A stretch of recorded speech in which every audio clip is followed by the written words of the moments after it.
Hi guys, welcome to Joe's RC Corner. And today we're going to be back on the Cruzer, so stay tuned. And let's see what we're going to get working on today.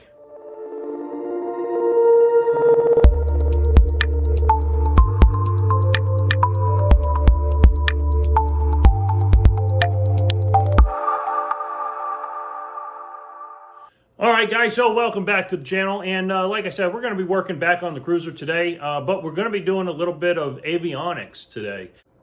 I want to let you guys know I did choose my engine, and I've already been working with Viking aircraft engines, and man, Alyssa has been awesome. You know, I started working with Viking aircraft engines probably back in January when I had put my initial deposit down on it, and Alyssa and Jan have been absolutely awesome with picking out the right equipment for the engine for this airplane. And what we're going to be doing is we're putting a 130 horsepower, so it's the Viking 130 that's going to be going up in the front of this airplane. I've already opted for the spacer for the nose gear, and hopefully I can drill it out, because I don't know if I mentioned it through any of the other videos, but I ended up using bigger bolts on the 6 bolts down there.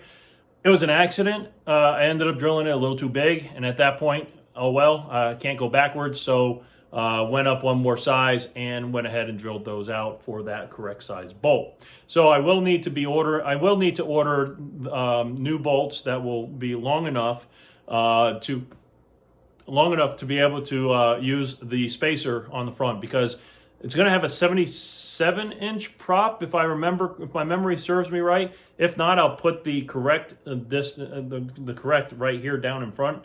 Yeah, it's I believe it's a 77-inch prop on here. It's going to be the Whirlwind. I'm going to go with the Whirlwind prop because I'm not looking for stall or anything like that. I'm just looking for good climb performance and good cruise performance with the engine. So that's going to work out really nice, I think. I did also go with the dual throttle, so I am going to be putting throttle on the other side. I might as well do it now rather than later, because if I don't, then it's going to make a big mess, and I'm going to have to drill things out, and I really don't want to have to do that if I don't have to. So, dual throttle option, I went with the spacer for the nose wheel, Whirlwind prop. Everything else is pretty much standard. I'm not using the Viking view because I do have the EIS system from Grand Rapids, and it's very similar to the original version that they have. So we'll be able to read all the information from the engine, as well as I believe fuel flow will be monitored through the engine, through the EIS, and I'll be able to get all my other temperature sensors, the pressure sensors, the oil temp, all that fun stuff. All those sensors I already have for the EIS system, and I just got to install them onto the engine when it gets here. If I remember correctly, I just put in the order, the final payment for it this week. So I believe Alyssa told me we're looking at maybe about a month or so for shipping, and that's mostly because of the prop. It does take a little bit of time. They don't keep those in stock, so it takes a little bit of time to get that. But I did get the whole firewall forward kit for the engine, so cowl and everything. So when I get to the stage where I get the engine mounted, now the rest of the airplane is probably going to be painted soon. I also did opt for getting a inflatable paint booth on Amazon. I think I paid about $600, $700, something like that. I'll put the link down in the description for it. It's not a huge one, but the interior straight dimensions is 13.8. So if I put the wings in on an angle, I can get them painted. So that's probably what I'm going to be doing. And they are going to be up on end. I'm going to make a way to secure the wings on kind of a rotisserie, so I can do that. Now the fuselage, on the other hand, we're just going to roll that sucker in there. I'm going to spray it down with the primer, spray it down with the color, and then pull it out, bring it back into the garage, and let it cure. So that's going to be the plan for the painting, and that's probably going to be coming up in a couple more weeks or so. I do have to finish up the tail. Got to get that closed up. I may work on that some this weekend, or this week, because I am going to be off this week. I took the week off. Here at my where I work, we have unfortunately we have use it or lose it time, and I've accrued too much time, so we're going to go ahead and use this week to get a lot of work done here. So we're going to try to finish up the panel area, try to get all the avionics wired, so that way it's just a drop in. We're going to get the pulley in the tail for the elevator so I can close that up. And then we're going to finish up these top pieces here. I got to finish up the one on the other side, finish drilling these out to the appropriate size. I'm not sure. I'm probably not going to leave them on for paint. I'll probably take these off and then paint them separately and then reinstall them, because that doesn't make sense to have to do that. So I'm going to end up taping all of this off, inside here, and then get it all painted on the outside. Of course, we're going to tape off the gear, everything on the inside. We're going to pull the instrument panel because that doesn't need to be in there. I do have to get that prepped for paint. Yes, the flimsy part that mentioned in the video before that someone commented on, I don't have these stiffeners in yet, so I do have to make up these stiffeners with the L angles through here. Then we're going to get the GPS mounted up here in the front, get the secondary GPS mounted up there in the front, and yeah, I will need a little bit of some stiffeners backplating for the rib nuts to go in here, just to give it a little more strength. And yeah, I agree. I'm going to use, I'm going to show you the type of screws we're going to be using. Actually, I can't. And I'll catch you guys at the end when everything is all done and maybe powered up on the bench. So thanks, guys. Bye now. Okay, guys, so here's an update here on the installation of the avionics and panels and so on. As you can see, I got temporarily mounted, or put the sunroof in here, but I wanted to go ahead and show you guys what we're working on. So let me go ahead and turn the camera around and let you take a look. Okay, so as you can see here, we do have the panel is going to be open so I can get inside and do any maneuvering and working, whatever I need to, fairly easily. It is not going to be hinged. It's just going to be threaded right into the chromoly board pipe here. And as you can see, I have the rest of the panel painted, and everything is pretty much mounted where it needs to be, minus my EFIS. I needed to get some longer bolts to go through the GRT screen to get that to thread in there. These are it's pretty thick over here on the side here, so I want to make sure I have we got the longer bolts to hold that in place. But all in all, pretty happy with how this came out. So let's go through some of the items on here and let you see what we got. So, of course, 10-inch display goes over here. Now, the GRT does have a USB port back here that needs to be utilized for updating. And I don't want to have to undo all those screws and pull this out every time. So I added this little guy here. If I can loosen it up here, there we go. And yeah, it has got a lot of threads. Probably didn't need something like this, but I like the look of it since we're going with a military type of scheme. So it has the USB port right here. I need to rotate that to get that more centered, but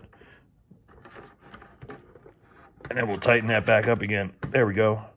So yeah, so we have the USB port here, so I can plug in a USB stick, which will then feed the update into the EFIS without having to pull that panel down. And as you see, it's just a short USB 3.0 extension with a bulkhead, and that'll just come back around right in here like that. So so that's that. I like that right there. It looks pretty good.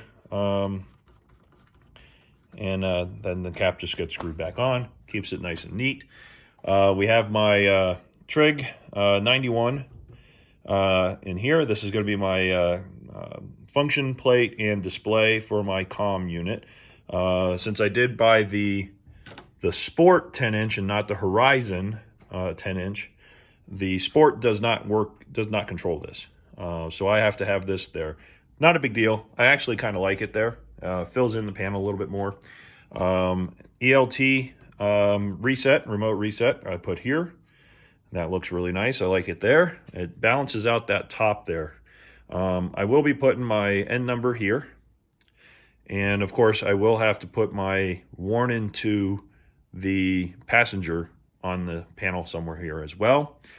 we have now the 175 right there, and the 175 is going to be feeding the information to the 10-inch.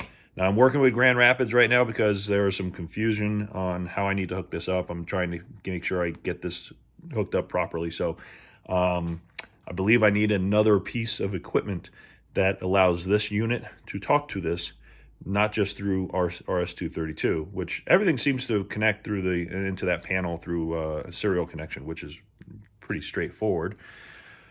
But the 175, to unlock all the features of it for IFR in there, I believe I need the, let me see, the ARINC 429 converter. So I believe the 175 goes into this with like 6 pins, and then 2 pins into a serial port over here, which is the display unit here. So I believe that's correct. Let me know if anybody else has installed a 175 with the Grand Rapids systems before. I think from what I read, it only goes into here, but does this also have to go into here? And I was also told for the email that I don't need the FlySafe anymore. Because of this GPS, I can feed this GPS data into my transponder as well. If you guys know how that works too, that would be great, because then I'll just run the 175 GPS position information into the transponder instead of running this. Now then my transponder will connect to the EFIS through the 485. The 485 connection will allow me to change my code, standby, and everything through here, because of this transponder doesn't have a head unit. I'm not running it with a head unit because I can control it from this unit. So I'm working on that. So that's kind of my diagram right now, subject to change depending on what I get back from Grand Rapids. So moving on. So the 175, we talked about that. So we got to get that all wired up. And then we have the engine monitoring unit. Yes, I could have gone with a remote unit instead of using this one, but this unit is going to be talking to here, and that's going to all show up all the great numbers and graphs and stuff like this. This is also going to give me some extra data, and that'll also be my Hobbs meter now, since this unit does have a Hobbs meter built into it. So I will be using that for that functionality. This area is left blank, and the reason for that is if you see here, I got two riv nuts here, and then there's 2 holes here. Well, these 2 holes line up with the riv nuts that are in that panel, and my RAM mount unit, which is for my iPad, will mount right in here, and it'll attach to that side panel over there, and also into the panel to spread that load amongst those 2 units.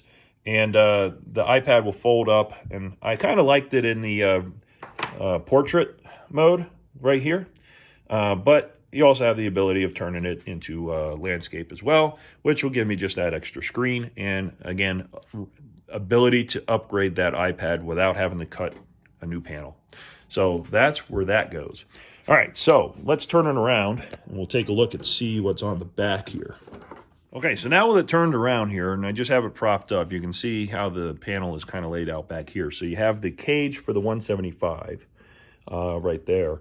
That unit is actually just, I have 2 L-angle braces on either side, and then A5 rivets down here to hold that bracket in place. I know they really wanted to use nuts and bolts there, but I went ahead with the rivets because it fit nicely in there. It didn't interfere with this, and I'm not going to be pulling it out, so I went ahead with the rivets. So this is now permanently mounted in place. Works pretty well. I'm really happy with that. Got the connector here for everything, and that'll work out really nice. As you can see, my USB port down here, that's a 2-port USB charger, 3 amp per side, so it's a 6 amp system. One USB will be powering the iPad. The other one will be a backup, but can also serve to plug in cooling fans that I'm going to be mounting to the back of the to the panel. And I haven't decided yet. I may cut out a couple small holes here that will help direct some airflow to the iPad, but it could also pull air out of this back section, because the 175 does need to stay cool, and so does the unit here. Now, this unit will continue working if it's overheating. So will the GPS, I believe. They just reduced their power from what I've read in the system. But that's the back side right now. We're still working on figuring out all the wiring. Most of the GPS stuff says that it needs to have shielded cable, so I have some shielded cable coming. I bought mostly all 2-conductor, and then I'll just connect them all and keep each unit separate that way. But that should work out fine for that. Everything else, for the most part here, does not use shielded cable, so we should be okay with what they give. But yeah, so there you go. That's that. Let's go over to the instrument panel inside the plane really quick. So what I'm doing right now is all these riv nuts are in here. I'm just chasing it with the 832 tap, just to clear out all these holes, to get them prepped for when I screw this back in. So this is all working really nice. But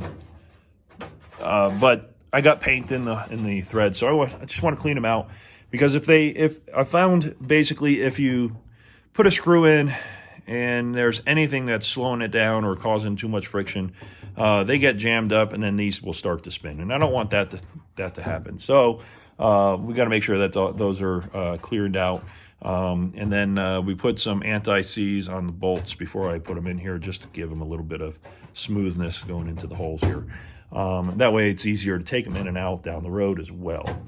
These are just tapped, so that works really nice. So that's all tapped in, working good. And then of course the rivets will go underneath here, hold this panel in place once I get the avionics tray. So that'd be my next thing, is I'm going to set up a pretty decent size avionics tray that fits on here, and it's going to go across over to this surface here with some L angles and some aluminum there. And that's where everything is going to be mounted for the most part. Do still have to leave space over there, I believe, for the heater core, because I did get the heater option with my Viking engine, so I want to make sure I have space to put that heater core in there, which will also need its own power source and everything, but that's all taken care of with the Viking and power stuff. So I do have to get my stainless rivets in here, the AS5s, so we'll get those get in there before this all gets permanently mounted. And I still got to make my stiffeners to go up here. So that's the plan. It's looking pretty good. So okay, so that's what we got so far. We're going to go ahead and continue working here and get to the next step. So stay tuned, guys. All right, guys, so welcome back to the channel. So as you guys know, we were working on the avionics last, and now I'm started putting together the avionics tray here. Nothing is permanently mounted on there yet because it's not completed. I still have a little bit more to do. But as you can see, we have a piece of aluminum here, have some L angle underneath. I need to add one more piece of L angle in the middle here, just to give it a little bit more stiffness there. And then that will hold this tray nice and stiff.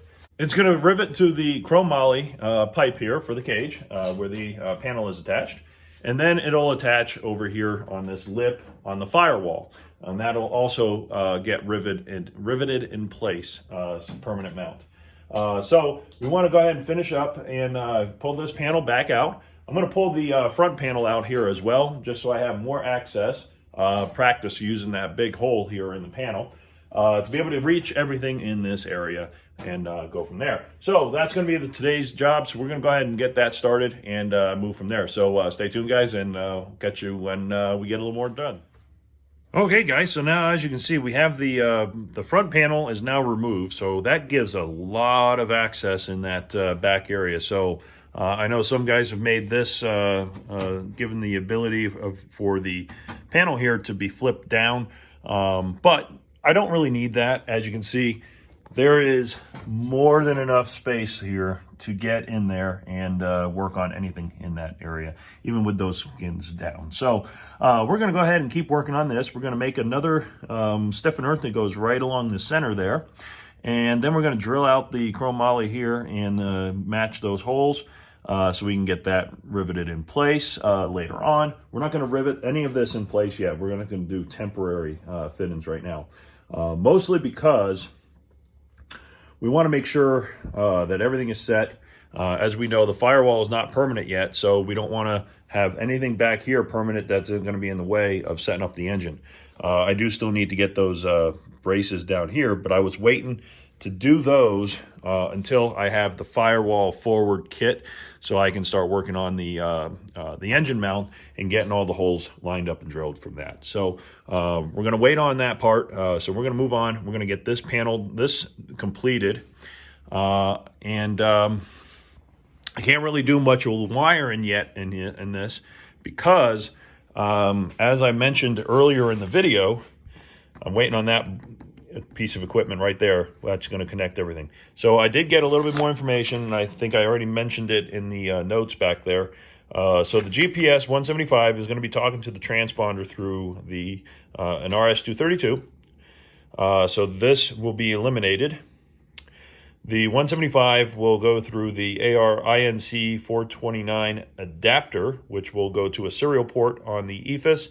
And then the 175 will also have a serial connection to the EFIS as well. So that's how everything is connected. We're going to start working on some of that soon. But in the meantime, we're going to get that panel done in there, so that way we can start thinking about where things are going to be permanently mounted. Now, I'm not sure where the batteries are going to go yet. We're going to have to think about that. But none of this is going to get permanently mounted yet. I just want to get this prepped. And if this is going to support the batteries, then we'll use it. If not, then I need to find another way. I know maybe have one battery on either side over here. I'm not sure. We'll have to take a look, see where the weight and balance comes out, and kind of figure that out. But in the meantime, we're going to work on that. So back to work, guys. Okay, guys, so we're back here, and I got a little bit more work done. So this is going to be my instrument tray, or my avionics tray. This is going to fit. So I labeled the firewall forward there. It's going to go right in through here. Okay, and I'm going to show you how I constructed this. So basically, as you can see, it's just a piece of 0.016 aluminum sheet. And then I added crossbars to strengthen up that center section there. And now it's pretty strong now. So let's go ahead and we'll put this in place. Give me just a moment here. Let me switch out cameras. Okay, so basically you take this piece here, and it's going to slide up in here. And there's an extra link over here that shouldn't be there. Pull that part out. And it'll slide in between these two. So the firewall location here, it's going to be sandwiched between the L angles up here in the front, like this. And then it sits on here. And as you can see, that is very rigid. I don't think this is going to go anywhere once this is riveted in place. So it'll go right there. And right there. There. That is extremely rigid. It'll be riveted along right here and riveted along right here. And that'll hold this perfectly nice and straight, nice and sturdy. And as you can see, there's more than enough access through this opening once you pull that panel down. So that's the plan. We're going to go ahead and finish up a little bit here. We are not riveting this into place yet because I don't know, I haven't gotten the firewall done yet, and I don't want to have rivets in this location and have that permanent. I mean, I probably could rivet into this location because the frame itself is not going anywhere any longer. This part is done, but I do need to get underneath here, and I need to drill out the holes for the center console to drill into here. So I need to get that done before I get everything closed up. But yeah, that's going to work out beautiful. Looks really good in there. You can pull up the camera here and you guys can see a little bit more. So yeah, this works great. This is nice and strong. No flex. You know, once this is riveted in place right here, there's not going to be any flex there, because the L angle, if you can see underneath, this L angle here is going to be sandwiched between, so that the firewall parts are going to be sandwiched in between that. So that'll keep that nice and strong. So that should be good to go. I need to open up the holes in the firewall bracket here to allow for the A4 rivets, and that should be good and ready as well. All right, guys, so the next thing we're going to be working on now is, now that I have the Avionics tray mocked up and ready to be permanently riveted in place, we're going to go ahead and move on. With that new panel piece in there, I did notice that on the panel, my L angles here, I need to trim this back on both these two corners here because they do interfere right here on this. So we want to make sure that that's clear, so that way the panel goes in and out nice and easy with no effects there. So we're going to go ahead and get that started, guys. All right, guys, so welcome back. I hope you enjoyed the video. This is going to be the last video for today, for this week. So last part of this video, actually, for this week. We got a lot done here in half the week here in regards to the avionics here on the aircraft. We do have a lot more to go, and I have been in touch with Grand Rapids and Garmin to try to make sure I have everything I need to wire this up properly. I do want to make sure that, so basically I found out a few things that I'm going to go ahead and talk about here. But basically what we have completed is the instrument panel is now done. I'm just waiting on my screws to be able to install the Grand Rapids 10-inch screen. Once I have those, that will then be mounted in the hole here. And the next thing after that will be basically starting the wiring between the components in there. Maybe not power yet, but at least get everything wired together through the serial ports that are supplied with the avionics here. So we'll get that started here soon. I am waiting on a part from Grand Rapids. It's an adapter module that goes between the Garmin 175 and the 10-inch screen. That will be here hopefully in the next couple of weeks. I am sending back my FlySafe 2020 GPS unit because I don't need that. I'm going to use my 175 as my primary GPS, and what that's going to also do is provide the GPS position data into the transponder, which is a Mode S transponder, ADS-B compliant. It just needs to have the position information provided by the 175. So that's going to be linked together. And I spoke to Garmin about doing that, and they were on board with it. They said that should be just fine. Also, Grand Rapids Avionics also confirmed that will work perfectly. So we will be returning the 2020 Fly 2020 GPS module, since I don't need it, and swapping that out for the 175 to the Sport Ethos adapter. So that will be coming in, and we'll get that wired up. I did also get most of my switches mounted in my center console. It's not completed yet. I'm missing, I was a couple switches short. So I have those on order, and those should hopefully be here fairly soon. And then I can go ahead and line those up as well. But I'm going to go ahead and move the camera around so that we can see inside the cockpit here and take a look at what we're talking about here. Okay, guys, so as you can see here on the panel, we have the switches are set up in here. These are 120 volt switches, nothing really too fancy. I do have to make my labeling still here, and those are going to be in yellow. But basically how the Viking engine kind of set up here is it has two battery masters. So we have two master switches. Those will be the normally on 12-volt solenoids or contactors. So these will be powering that. So that's my master switch basically. I have a 35 amp circuit breaker switch. And this is going to be for my Avionics. So I can turn on my Avionics with that switch. And now all of my Avionics will be load protected through this 35 amps circuit breaker. But there will also be individual circuit breakers down here for those individual units. So, but an overall 35 amp circuit breaker should cover pretty much everything there. Now, the next two switches we have down here, this is going to be fuel pump 1, fuel pump 2, alternator, and then this last switch will be my pitot heat. Since I am having an IFR panel set up here, I want pitot heat, and so that's that switch. Now, the ones that I'm missing down here basically will be my